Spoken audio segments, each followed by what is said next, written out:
Oh, they brought us back. How about that? Season 2. I'm Jim Gazzolo. He's Sawyer. I'm with the American Press. He's Mr. Media. Oh, boy. How's that for you? It's great. Season 2, you got a new shirt, new pants, new shoes. You look like a new man, man. I'm so proud of you. We're going to go. Look at this. I'm telling you, season 2. For those of you who haven't seen Heath on any media, how is that possible? You're everywhere.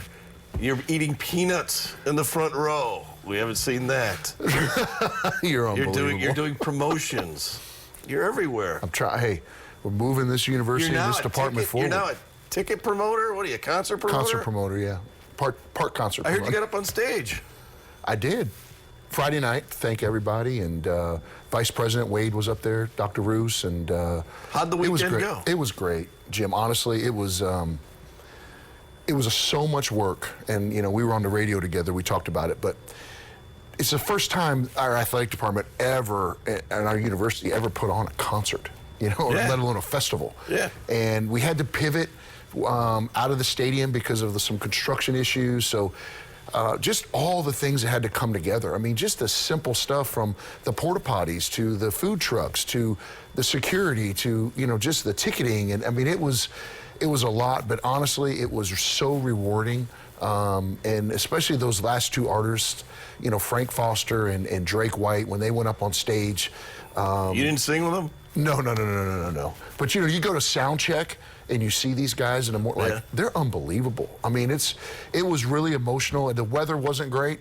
We got rained on, but to see the crowd still there and dancing and hanging out. Yeah, but I said this in a tweet. I mean, you think really, after everything this community's been through, a little bit of rain's going to stop us? It was a little more than a little bit of rain, but yeah, you're right. No chance. No chance. A little rain delay here and there. Well, a lot happened in the 3 weeks we were gone. A lot. You are now allowed to be paid as an athlete. It's unbelievable. It's called Name, Imaging, and Licensing, the NIL. I don't know how much of an impact it'll be on McNeese, but I've talked to a couple of athletes who have said they've been in contact with people, but they haven't signed anything yet. Right. Did you have to send out, as an athletic department, a list of things? We did. Of do's and don'ts to comply? For sure, we did. We sent that, to all the head coaches. Obviously, we put something out online for all of our athletes. We emailed all of our athletes. Just another thing for you to worry about. It's unbelievable. It really is. And but when all the schools, or excuse me, when all the sports come back in the fall, we'll sit down individually with each sport. We've already sat down with football. We've sat down with men's basketball because they're on campus right now, and just really go through it. We had just a fact sheet, if you will, for our student athletes as well. Just simple questions, yes or no, so they understand what it is and what it isn't. And you have all that information, Jim. I think the biggest thing we were able to do is try to really just make it as simple as possible for our athletes and obviously for our donors. And it's we've talked about this before, and you were for some of it because you think it's time that the athletes get some of that if it's done properly. Seems to be that it's going okay early. There's a lot of money being tossed around though already. Is that a surprise at how much is being tossed around? It is, and some of these things I read, it blows me away. And between the transfer portal and the NIL, I mean, college athletics has changed so much in 6 months. In 6 months. And right on the heels of a pandemic. I mean, it's a very, very different time. And but I've said on this show before, you have to adapt or die. That's just the motto that we take as a department. And we're trying to, but it's forever changing. I mean, we meet weekly on just the changes and of what's out there and what can happen and how is that going to affect us and what policies and procedures do we have to have in place. I mean, it's a lot. Just keeping up with the legal court cases is one thing. No Supreme doubt. Court comes out. They've got 4 more cases coming up. It's unbelievable. That's going to determine this. I mean, really, when's the last time the Supreme Court is ruling on NCAA issues? No, this is as big as it's unreal. This is as big as the Curt Flood stuff of Major League Baseball when they lost, they became free agents. You're right. We're seeing free agency in college. No essentially, doubt. We're seeing a porthole change the way I guess teams are even recruited. For sure. I mean, how do you even judge what a good recruiting class is when the next year you're going to have 4 or 5 new coaches are now leaving open scholarships? so that they could bring portal lit last minute. Absolutely. You guys in football just brought in, I think it was yesterday, the day before, a running back from Tulane. That's right. So the additions of this talent seems to be there's more talent than there are positions right now. Is that what you're saying? Oh, it's a saturated market. There's no doubt about it. There's more kids in the portal than there are scholarships available. And I think a lot of these kids are getting and taking bad advice. I think, you know, obviously the old saying, the grass isn't always greener on the other side. But, you know, it's the day and age that we live in. And, you know, I talk to our head coaches all the time about, you know, we can complain about it, but we also can benefit from it too. You know, we have to utilize it as a true recruiting tool and, you know, have a pulse on the transfer portal every day. You know, there's coaches on our staff, Coach Wilson, I mean, he refreshes that thing about every 15 minutes on what's out there. And I mean, he's a monster at it. And consequently, our talent level and the players he's been able to bring in through that portal, I think has made a huge difference that you're going to see on the football field in the fall. When we come back, Coach's special guest will be Corey Tarver from Lake Charles Toyota, a big supporter of McNeese Sports. Right after this on Polk Nation. Welcome back to Polk Nation. It's a pleasure and an honor to have Corey Tarver from Lake Charles Toyota and the Tarver family. Welcome to Polk Nation, man. Season 2, show 1, man. Yeah, cool. That's good. You finally got somebody here with some money. I'm excited to be on. I don't know about all a that. money guy. Well, listen, let's jump to it. Obviously, Lake Charles Toyota, your family has been so great to McNeese, but more importantly, so great to Lake Charles and Southwest Louisiana. Wherever you go, the Tarver name resonates with giving. How did all this get started? Well, my parents were both living here by the time they were in elementary school, I believe, or middle school, and and so of course my brother and I were born and raised here, and my dad bought Lake Charles Toyota almost going on 30 years ago, and we've been working there for 15 years, my brother and I, and my dad graduated from McNeese. My mom went there. I can't remember if she ever went back and finished her degree or not. She definitely is an alum, because I think one semester makes you an alum, right? Right. And then, I'm going to call her an alum. Yeah. And then my brother and I both attended there with a lot of our friends, and our wives have both attended there. And so we're the Lake Charles family and a McNeese family. Yeah, it's awesome. Well, I tell you, the neat thing is that the pride that when you go into your dealership, everyone has such pride, not only in your dealership, but for McNeese. You know, there's not an employee there when you go in there that's like, man, hey coach, or what about the football team? What's going on? Like they're all about it, which is really neat. Yeah, I think that just rubs off on them from dad, which is the same way we got it. I mean, we've always been McNeese fans. We were ball boys for the basketball team when we were 5, 6 years old, and we've just always been McNeese fans. And I think it just kind of rubs off on everybody. We do some official McNeese things, like on Saturdays. Our work uniform turns into blue jeans and a McNeese shirt, and so I mean there are some official endorsements of McNeese support in the organization, but most of it I think just rubs off on, and there's a lot of synergy between what it takes to be a sales or service person. A local connection is really, we like to hire people that have a lot of family and friends here. So it just so happens that a lot of our employees have that Lake Charles McNeese mentality anyway, kind of just by default because of who we hire. That's awesome. One of the things I noticed is the town itself has changed a lot over the years, but so has McNeese. How has the town changed, and how has sponsorship of McNeese and fan base of McNeese changed with it? Well, I think it's harder to reach people. I think the main thing that I've noticed is we spend a lot more time getting in front of people. No offense to, we're in a TV station here, so no offense to TV, but I think people used to be, you could talk to them by getting on the radio and getting on TV. But now it doesn't work as well anymore. There's so many different ways to get in touch with people. There's so much stuff on the internet. There's so much stuff on social media. So much stuff on YouTube that if you're going to cut through all that, we feel like we got to go get in front of somebody. And I think that's a community thing, and a grown-up thing, and a school thing, and a kid thing, and a university thing as well. You guys have been close to McNeese, done a lot of sponsorship with them, had your name attached to them. Do you see that continuing in the future as McNeese grows? And as a fan, where do you want to see McNeese go? Well, I mean, absolutely, it'll continue. I mean, we've always, like I said, we're not McNeese fans because it's marketable or because it's popular. We're McNeese fans because we're McNeese fans, and we kind of put our money where our mouth is, so to speak, with that. So we've just always been supporters of McNeese, and I think we always will continue to be. I mean, They've been through a lot of presidents and a lot of athletic directors and a lot of coaches, and well, we've always been fans. We've always been supporters. And one of the things I talked about in one of our videos that we played at the Cowboy Country Fest is that I really am excited that we have a crew at McNeese right now that thinks big.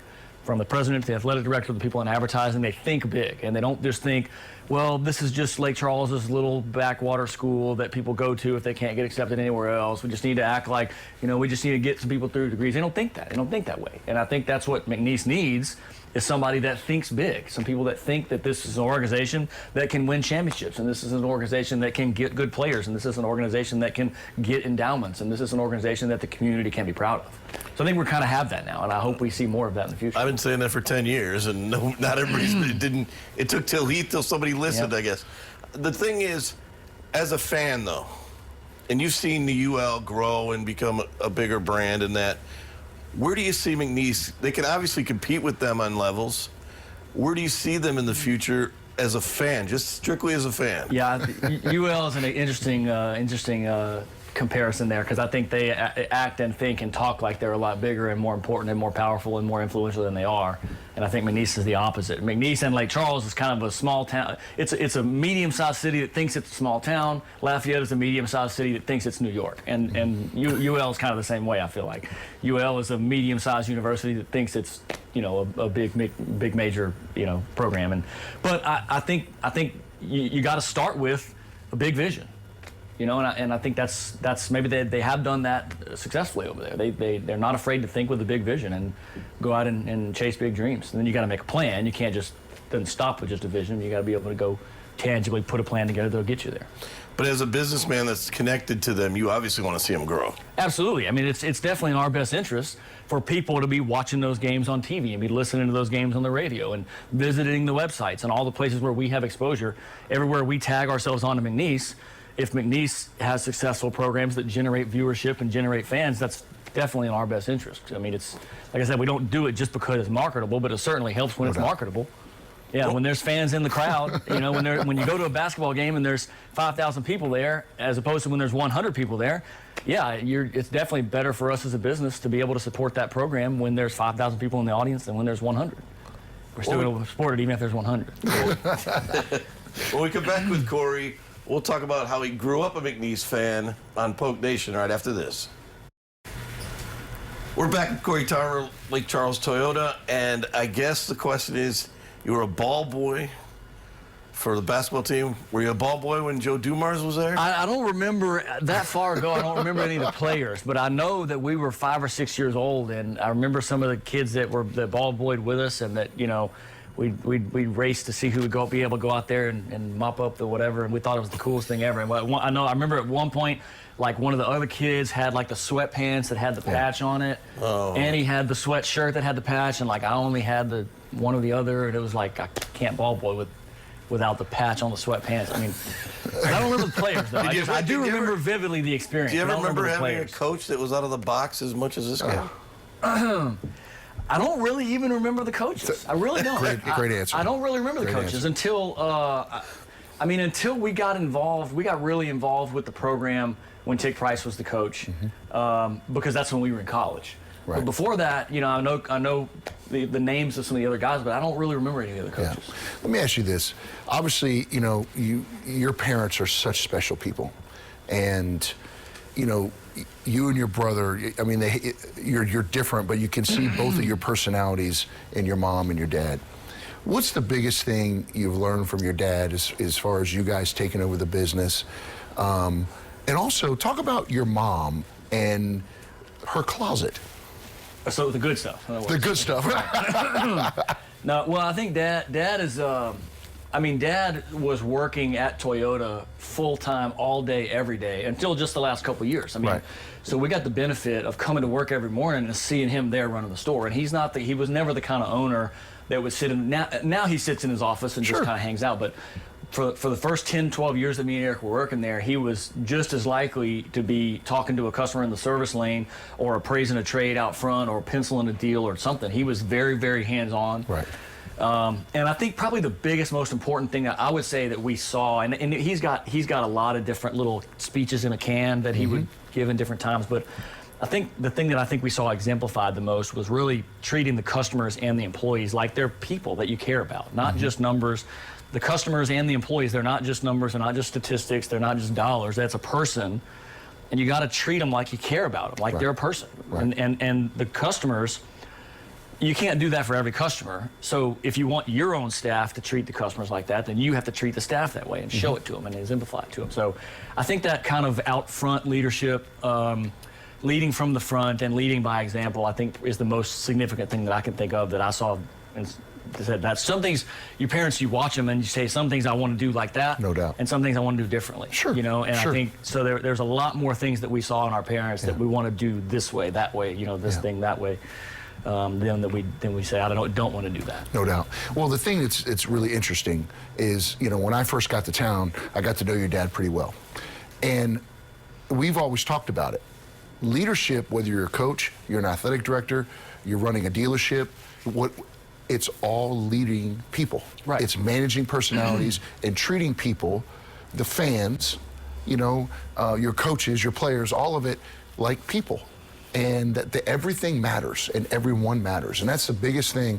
I learned a lot from your dad and your family, but I always remember that's what your dad always told me when I first got here, and it just still resonated with me. Yeah. Talk about your mom, because I want to get into that, about what she does, and I know I kid around about her closet, but I think this is so cool. There's never been any idea that she's ever had that she thought we couldn't do. Like, if she has this crazy idea, it's like, well, it doesn't even enter into the conversation that, well, you can't do that or you shouldn't do that. Right. It's just, we're going to do it. And I guess maybe 10 years ago now, she started just having this, whether, you know, it was a calling, really, and something that she felt like God had placed on her heart to take care of these kids. Seeing kids in schools, even schools that are thought of as more well-off schools. Sure. Kids that don't have the right clothes to wear to school, don't have the right shoes. And she just, that really was weighed heavy on her heart. And so she just thought, we just need to get all these kids clothes. Like, they need to have clothes, so we need to get them. Right. And so it started off with, she would just go to you know, Walmart or Sam's or wherever and buy stuff off the rack that was on sale or whatever that fit the uniform requirement. Yeah. And she would just put it in like boxes in their bedroom. And then it like expanded into the hall, and then and then eventually Dad was like, you got to get a storage room or something. And you know, so it just grew literally from, she would go swipe her credit card and buy a bunch of stuff and put it in boxes at her house. It grew from there into a bigger and bigger and bigger and bigger thing now, to where the whole community just sees her and sees the vision that she has. So cool. And how genuine it is, and they just throw money at her. Right. Like, people just throw money at the program because they can tell how, and there's no overhead. They don't have a bunch of like a lot of logistics and a lot of, you know, bureaucracy. Every single dollar it's very public knowledge that every single dollar goes to buy uniforms for kids. And so people can sense that when they're around her. They can sense how genuine it is, sense how pure it is, and how straightforward it is. And they just eat it up, and people just throw money at the program. They just can't help but support her in that. It's phenomenal people, phenomenal family. You guys have been such a part of McNeese for so long, and I personally value our relationship professionally and personally. And as we move this program and this university forward, you guys are a huge part of it. And I mean, just for Polk Nation, the Tarvers are special, special people. Thank you. Appreciate that. You got it. You got it. When we come back, we'll finish up with Coach on this week's edition of Polk Nation.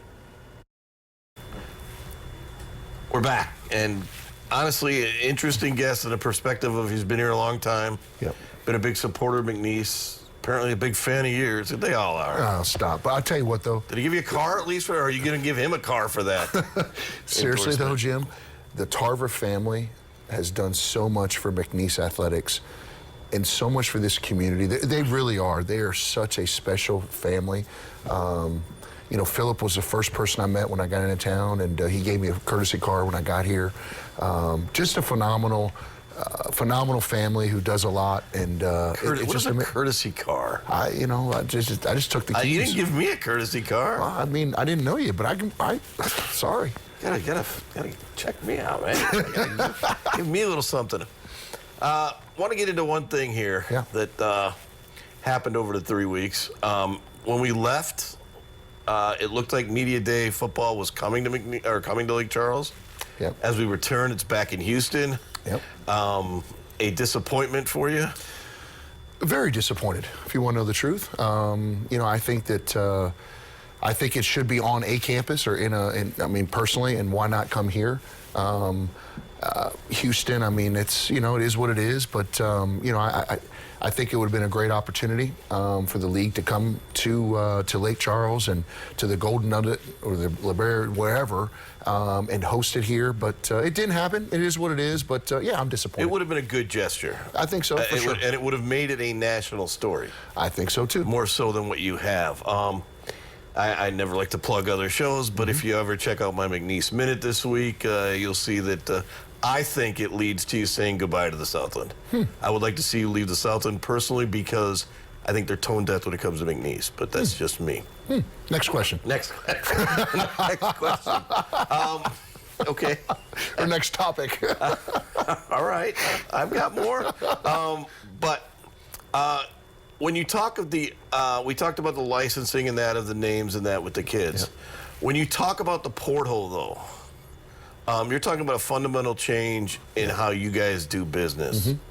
With everything that's happened in the last year, and you see the portal not going to change, are you concerned that schools like McNeese or on your level become a feeding ground for bigger schools?